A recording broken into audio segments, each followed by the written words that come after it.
तो व्यूअर्स, तो आज हम बात करेंगे वैक्सीन के साइड इफ़ेक्ट्स कितने सीवियर हो सकते हैं, कितने एक्यूट हो सकते हैं। अगर आपको कोई क्रोनिक डिजीज़ है जैसे कि डायबिटिक पेशेंट या ब्लड प्रेशर या कुछ और फीवर है या कोई प्रेगनेंसी में है, तो वो एडवाइजेबल नहीं है कि अभी वैक्सीन लेने के लिए, क्योंकि इट मे बी वो सीवियर हो सकता है कंडीशन उसके एडवर्स इफेक्ट। तो जैसे आप वैक्सीन लेते हो तो आपको कुछ मेडिसिन दी जाती है, जो भी साइड इफ़ेक्ट्स होते हैं, कोई एडवर्स इफेक्ट आते हैं, कोई भी मेल फंक्शनिंग होती है आपकी बॉडी में, उसको सप्रेस करने के लिए वो मेडिसिन होती है। 1 और 2 डोजेज़ आपको लेनी होती हैं और उसके बाद लाइफ टाइम प्रोटेक्शन आपको मिलेगी। एफिकेसी जो है वो डिटरमाइन की जाती है जब ट्रायल पीरियड में होता है।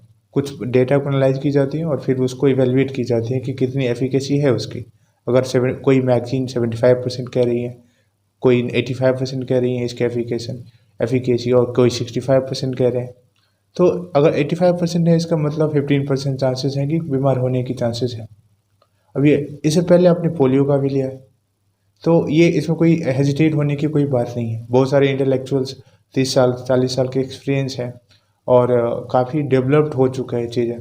तो अब जो है, और इससे पहले ये एक रिवीजन काम था हमारा, सार्स और मर्स जो 2002-2008 में आई थी, उसके बाद जो हमने काम किया है, तो हमें थोड़ा सा कम टाइम लगा इसीलिए, और कोई दूसरा रीज़न नहीं है। तो हेजिटेट होने की कोई ज़रूरत नहीं है अगर आपको वैक्सीन लेनी है। लेकिन अगर आपका एज 45 ईयर से ज़्यादा है तो अपने आप को सेल्फ रजिस्टर कर सकते हैं आरोग्य सेतु ऐप के थ्रू। वहाँ पे एक कोविन करके एक सेक्शन है, वहाँ पे आपको कुछ डेटा शेयर करनी होगी पर्सनल, और फिर जाके आप रजिस्ट्रेशन कर सकते हैं। इसके पॉइंट कॉस्ट वही 300-400-600 के अराउंड है कुछ पॉइंट्स कॉस्ट इसके, तो कुछ ज़्यादा इसके कॉस्ट भी नहीं है। अगर क्रॉनिक डिजीज़ है तो आप पहले एडवाइस ले लें डॉक्टर से, उसके बाद आप पार्टिसिपेट कर सकते हैं वैक्सीनेशन ड्राइव में। पूरे वर्ल्ड वाइड बात करूँ तो 200 से ज़्यादा अभी वैक्सीन डेवलपिंग फेज में है।